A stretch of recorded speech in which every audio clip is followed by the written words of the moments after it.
Awesome. Well, we'll get started here. Thanks everybody for joining. Today, myself, Padram Fayed, I'll be joining you and speaking a little bit about CRM and the end-to-end experience of also having it connected to DMS.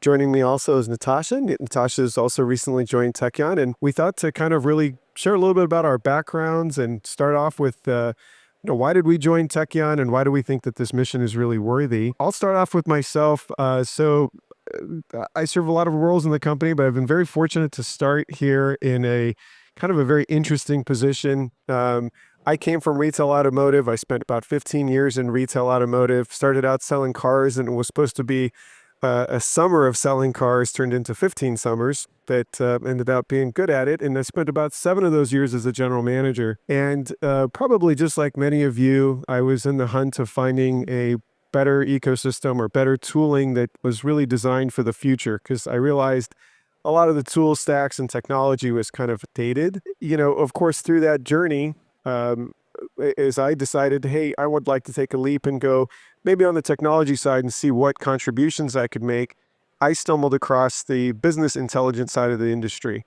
And I found that reporting to be extremely challenging for the industry. So that was my area of specialty. And so I was fortunate to, through my journey of building technology, was to meet Jay Vijayan, the CEO of our company, back in 2018. And Tekion at that point was a PowerPoint presentation. And Jay really shared the vision with me. And of course, I always believed that the person who was really going to be able to really create genuine, meaningful technology was going to be a true technologist, not someone else in automotive, right? And so I really was enamored with his background and his vision, his experience at what he did in the past. And I took a leap of faith. And so for the better of the last 6 years now, what I started with was our analytics product and kind of grew and help now today oversee our partner success division. And our CRM product has really afforded me the ability to continue to work with dealers and really bring this energy and passion of mine of how do I really help bridge this technology gap? How do we really get to, bring meaningful products to our dealers? And so today I'm very fortunate that I get to work with thousands of dealers and really understand their pain and needs. And one of the things I realized, by the way, is not everybody sells cars like, I grew up in Northern California, so I understood how to sell cars strictly in Northern California. And instantly I realized with Tekion that there was tons of different ways to do it. So that's a little bit of my background and kind of my why of why I joined Tekion. And I'd love to have Natasha kind of share a little bit about your why and your background as well. Yeah, thank you, Pedram. And I started in automotive 24 years ago, about to get my gold star at 25. I've spent the first 16 years at automotive retail in the variable side, and we all call it variable because every dealer does things differently. It's just how it is, and that's how it's always been done, right? Last 8 years before I came over to Tekion, I worked at a company called A to Z Sync, and we really started the entire technology platform from the need of a single dealer. Never meant to go to market and really just wanted to change to one person model and couldn't find the technology. Frankly, not that different from today. A lot of things are built, cobbled together to work and not as well integrated as we all would like. So we build our own platform, and 8 years later, it's working with Amazon experience that you see here today. What I realized over my years of working with the platform, if you don't own the DMS, you don't own the heart and the soul of the customer record and the dealership operation at hand. No matter how much you're going to try to integrate, no matter how much you're going to try to add, it's never really going to be able to work as well as foundationally from the DMS forward. So I came to Tekion, frankly, partly because of Padra. Started the conversation this summer, and the system is truly built to do what we have always wanted to do, or at least I did when I was a dealer. You start with one system, you add everything around it, built on the same platform with the full data flow working together, and you never have to keep adding. And I really do love that whole structure, that whole mission. And so that's why I'm here. And I've been here about 3 months. No, it's awesome. And in Tekion time, that's about 4 years. So Yeah, it's a that's really true. good thing. So learn a lot in 3 months. No, but that's our goal really, is to attract folks like Natasha to come and really partner with us because, I think we were talking about some of the best companies here today, at the end of the day, were built by people who can really empathize with the problem. And I think that we have an amazing army of people here who can execute technology for us, but we're very fortunate to really solve the problem from the inside out. Because if you try to solve the problem from the outside in, it becomes very difficult and it just really becomes another technology stack. And so as Natasha and I were having this conversation specific to, the two core fundamentals of, I think, any business, whether it's automotive or outside of automotive, the transactional nature of the DMS in itself was really, so it was an accounting record and vehicle inventory management, when it birthed. And I think that nobody, of course, anticipated 30, 35 years later that you were going to need a tremendous amount of tooling and technology, whether it was from the service suite, whether it's now into the sales side of the business. And of course, it'll continue to evolve. And CRM was also kind of in a very interesting space. We were talking about that at one point, somebody submitted a lead. The average time to purchase or the thought process was consumer was 180 days out to purchase. And today what we're seeing is in many cases, and we ran a study on this, that we saw the average time to purchase is about 3 days from a lead coming in to when a consumer actually purchases a vehicle, which makes a lot of sense because when you think about how educated consumers are, we went completely to a point where I don't think any consumer is dependent on a dealer for like information about the car. And what we're witnessing now is even a new era of where the consumer is educating themselves, which is kind of using social. Buying a car online, you'd be able to watch a YouTube video, quite honestly, and get probably better feel of what the car is going to be like than actually having to go to the dealership in itself. So the ability to really narrow down to this is the car, this is where I'd like to go. We started to realize that, to her point, a lot of the friction that we started to see is when this fragmentation begins. So in that the coming back to the center of DMS to CRM, we thought, well, if the consumer is that near transactional, you almost have to assume that the CRM is an extension of the DMS and they can't really be separate. So you'll hear this a lot, and a lot of people try to, ask us, well, why do you guys name it ARC? Which we don't call ourselves a DMS. ARC is Automotive Retail Cloud, and we use a reference of platform because we believe that's really what it is. It's an extension of something that really should be cohesively built together.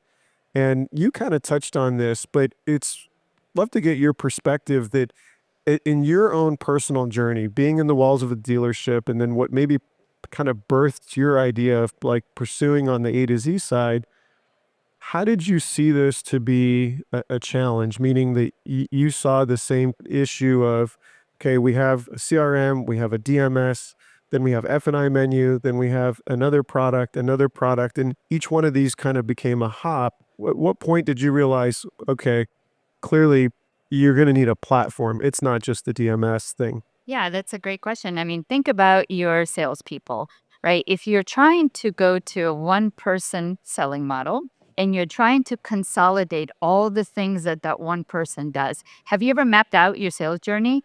What does that look like? How many people, how many platforms do they use in order to sell one car? How much information do you need to capture? And it became virtually impossible.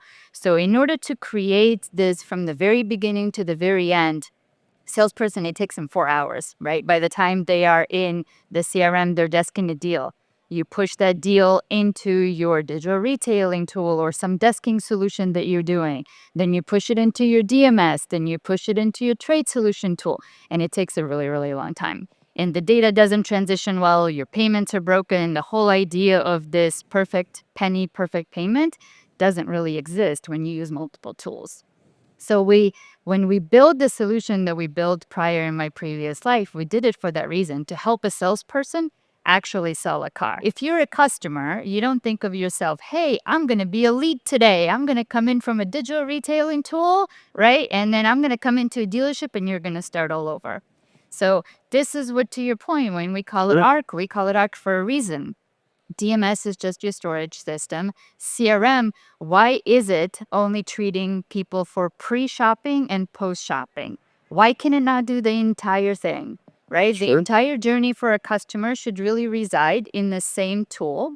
And the customer and the salesperson can be working together. Sales manager can be seeing what you're doing at any point in time But I think we as an industry think about things as I have to desk as my desking tool. That is only because your payments don't match up everywhere else. So that is a big problem over time, and it still exists today. No, I mean, and there's so much to it that, the premise of this conversation again is that the value points of having the connected CRM and DMS together. So, Natasha touched on some things I think that we just think are maybe trivial, but they're really important, which is, traditionally, if you have a customer name file from your CRM, of course, you intend to market to these folks and you want to do your best to make sure that this file is as up to date and, as accurate as possible. And so now there's dependency of using third party to continue to cleanse and enrich. But think about how many of those customers are constantly in your service drive. And more than likely, somebody is like, let's update your address records, or maybe something has changed, with the vehicle profile. Right now, when they're disjointed and that record gets updated in the DMS, believe it or not, the one time usually that you end up doing an append is when you migrate from one CRM to another, because then the CRM records basically are always staying with CRM. The DMS records are always staying with DMS. So one of the things that we've seen benefits of is when you have a system that's connected, in that situation where you have a high frequency of service, the consumer comes in, says, hey, yep, this is my new address, this is my new phone number. And we've actually seen this. Like when it's time to market, a lot of dealers have seen the success of our campaign tool being significantly better. So that's, of course, a very important part of it. The other parts, I think, and Natasha, really, when it's always great, sometimes, being in the company for 6 years, I almost feel like I've gone crazy with some of the things that I like think about. But a couple of observations you made when you came, we started to really pull on some strings, even with the concept of digital retailing. We're like, how did we get stuck with this naming convention of digital? Like, I don't know anybody, I've never heard a consumer say, I was thinking about buying a car through the digital retailing platform. Like it just doesn't exist, right? And she made a good point. She was like, as a consumer, we find a vehicle online, right? Maybe we see on your website, I submit a lead, and I expect the engagement that we have back and forth to be very fluid and natural, right? But in many cases, if you wanted to fulfill a kind of a modern retail or digital retail, traditionally what has to happen is you send them to another platform, right? So a la Intra, another product that a consumer has to go, wait, well, hey, we would love to do business with you and share what the payments are going to be, et cetera. But now we just need you to use this other tool, right? And then that also creates a bit of friction and, confusion. So what has been your observation from watching the fact that, okay, we've got this really great ecosystem of CRM and DMS are together, but even when that engagement begins, like Concierge is like a really good step to this. Absolutely. How do you kind of observe our concierge tool from some of the things that you were kind of embarking on? And how do you think that that maybe connects to the kind of the overall eco? Yeah, I think so many times, bedroom right now, especially if you're sitting in a dealership as a customer, right? You have filled out all of your information, you have done all of your research, you have actually spent a bunch of time looking for a car and doing all of this work, uploading your paperwork, whatever it is that you're doing. But when you come in, none of that is there, right? It's not adapted. It's being turned over to a different tool set. And so one of the things that I love is what you mentioned, which is a concierge tool. And a concierge tool within our CRM is once you have contacted the customer, you can send them a very basic link, whether it's going to be on their phone, their email, they can search for cars. You'll be able to desk things back and forth. You can negotiate if you choose to do so on your price that way. They will be able to do a virtual menu. They will be able to come into the store and they can finish their deal directly through our concierge tool. And it isn't something that's just simply on a website or embedded somewhere else. It is within your CRM. And so you have that record, you know, and have full understanding, and it's completely and totally connected to the DMS system that we have. So it's a great way to really welcome the customer, whether they're online, whether they're in store, whether they're going to come and go. You can completely interject with them and they can send a credit app. They can actually sign all of the paperwork. And I think it's a very different way of thinking about retail. We're not thinking about things as digital retail, as to what you said. All retail is digital, and it is all retail, right? From the very beginning the customer engages to the time that they buy a car, it's all really retail. So why do we think of it as a separate and unique thing that we do? Yeah, I don't know. I'm sure we have to ask everybody here because there's obviously a market for that, right? And creating a business out of it. So we understand that. But this is a really important part because I think, again, we just want to draw that when we talk about CRM DMS, in between, there's also some tools that enable a customer. So going back to if we all believe that consumers are very near transactional, again, I don't think a customer, when they submit a lead, they're not looking at themselves as a super lead, right? They're like, man, I filled out more information, so now I'm a super lead. I think we all just want the same thing. We just want to buy something. And again, going to the premise that we've landed on a vehicle, I've already done my research. To her point about now, if we want to be transactional, to seamlessly embed an ability to just spin up a link. We have a product that we call Concierge. And the naming of that was really because we wanted it to be a tool to essentially make the experience as if Concierge was going to help you. And all of the things, whether it may be that you want to share payments back and forth, and knowing today that consumers seek this level of transparency, traditionally in a CRM, this is usually met with, cutting and pasting or attaching PDFs with monthly payments, right? This is so for more progressive dealers who feel comfortable that that's the way that the mechanism of sharing information with a guest. The problem is that it is very cumbersome, right? I mean, even if you gave a 4-box, 6-box payment grid, what you really want is a collaborative way to essentially make the transaction with the guest. And Concierge enables someone directly from our CRM to spin up a link. So if you were the guest that has submitted a lead and you wish to know about the vehicle, what the beauty of that is using that specific link, I send it out to you. We spin up as like kind of a Zoom-esque experience, and using our desking platform, we're going to show real-time payments. And Natasha kind of briefly touched on this, but this is really important that they're not payments that are close to, they're the actual payments. So what you're seeing on screen as a guest, as a consumer, all the way through, to the ceremony of actually signing the paperwork, it's exactly it. And going back to the premise on this 3-day experience where a consumer is now like, wow, I submitted an inquiry, someone in 15 minutes, 20 minutes, whatever that time may be, has now submitted this link to me. I got to see all of this like information in record time and work in a collaborative manner. This is the ethos of what really brings consumers to the point where they're like, yeah, I don't even need to wait for anybody else because everyone else is going to hit me with PDFs, etc. And then taking this all the way through, one of the things that's really impressive is earlier we had some folks on the panel from the CFO side talking about that literally from a lead to actually making a deal all the way to the transactional level of accounting, that is a one-to-one seamless experience. And we don't really talk about that much, right? But appending all of this information traditionally, that seems to be another big, huge, audacious task. In your retail days, like what was the experience of being able to now got a lead, of course, that's translated into a purchase, and then now we have to append this back to the DMS record. What did you deal with like when in your era of retail? Both on the retail and during my days at A to Z dealt with the same thing. We've spent so much time, we finish something in the menu as a former finance person, then you go and replicate that in your DMS. The payments are not matching up. The customer is waiting for you. You're printing out contracts. After that, you go figure out how the GL should work, whether you should change the payments there. Sure. And so you just go from one to the other to the third. And I think that's the wonderful thing about what we do within the ARC system.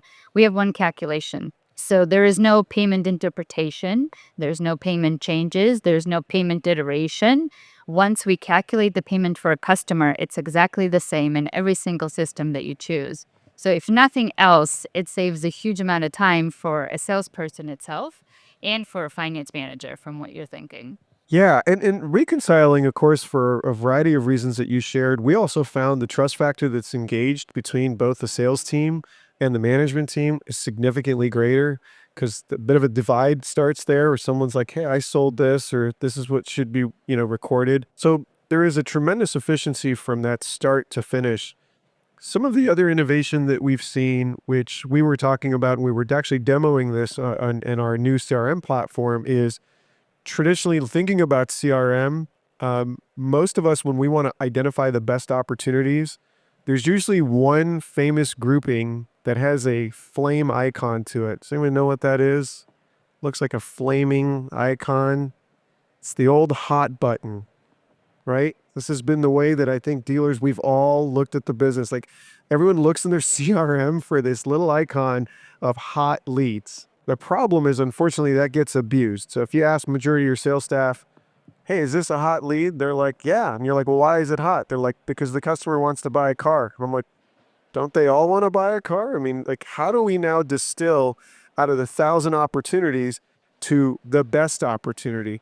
So there's some things that we've done from a flags perspective that has also really helped. So I think some of the things we want to kind of conclude with are, hopefully we've at a high level drawn some interest for you about considering what happens when you have a CRM DMS really interconnected. But we really want to invoke thought for you as well that it's not just about a CRM and DMS, it's truly a platform.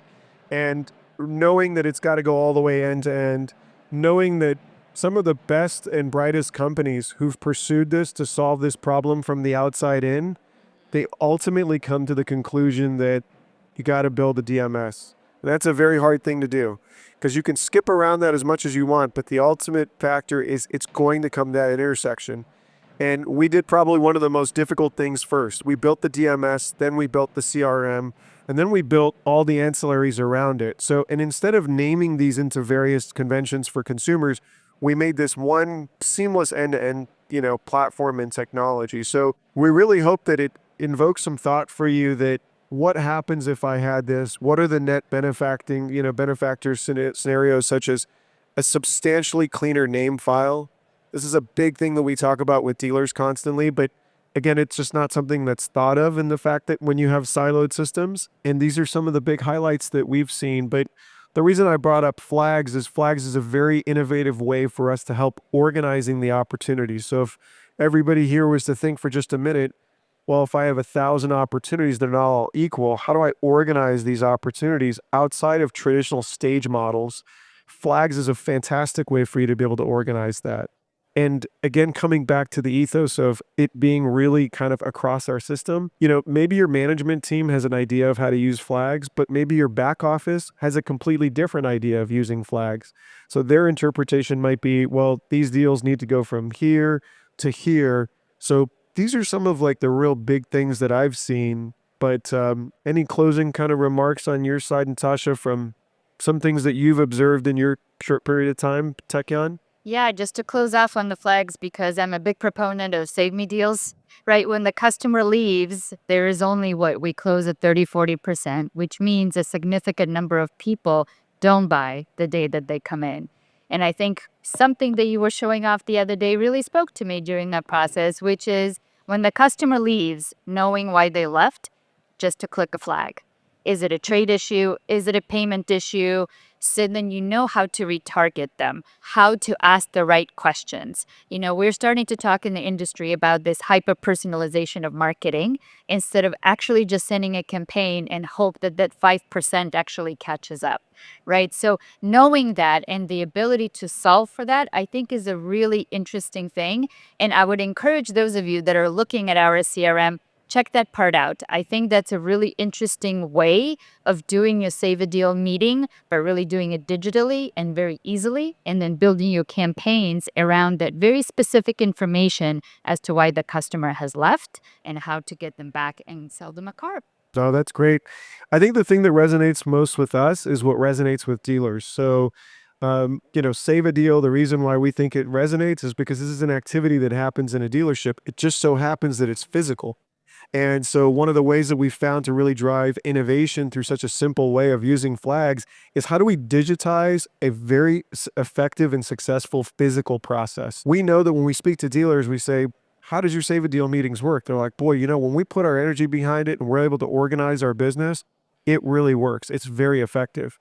We go, well, how much are you doing this activity? They go, boy, you know what? Every time I try to do it, it's a tremendous amount of laborious, like administrative work because I have to organize it, stack it, build a lot of sophistication around it. So I think why it hits and resonates is, again, we're trying to digitize a physical experience that already is kind of successfully working. So we hope we've really kind of invoked the thought of the value to kind of finish on an end-to-end platform that has CRM to DMS and the consideration of everywhere in between.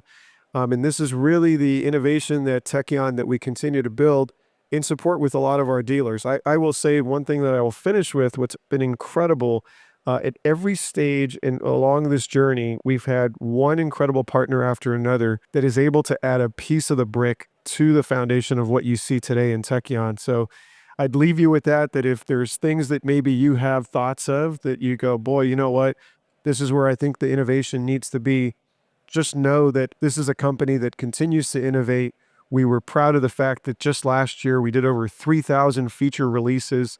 That is an insane amount. If we were to combine almost all of our incumbent partners here, there wouldn't hold a candle to that. So we're proud of that, but a tremendous amount of that innovation comes from amazing partners. And we do encourage you, if you get a chance, take a look at some of these things. And we'd love to show you what end-to-end really looks like here at Tekion. So thank you for your time. Really appreciate it, everyone. Thank you, Thank you, everybody, for Natasha. coming. Yeah, thank you.